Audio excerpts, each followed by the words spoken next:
اور حضرت ابن عمر، عبداللہ ابن عمر، جابر، ابو سعید اور بشیر ابن خصاصیہ، ان تمام سے روایتیں موجود ہیں۔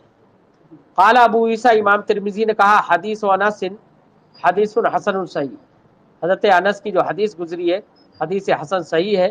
والعمل على هذا عند بعض اہل العلم، اور اس پر عمل بعض اہل علم کے نزدیک ہے۔ کرہ الوصال، انہوں نے صوم وصال کو مکروہ قرار دیا۔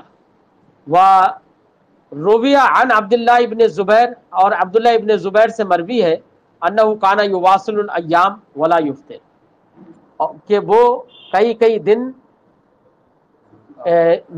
روزہ رکھتے تھے اور افطار نہیں کرتے تھے، یعنی شام میں جو افطار ہوتا ہے وہ نہیں کرتے تھے۔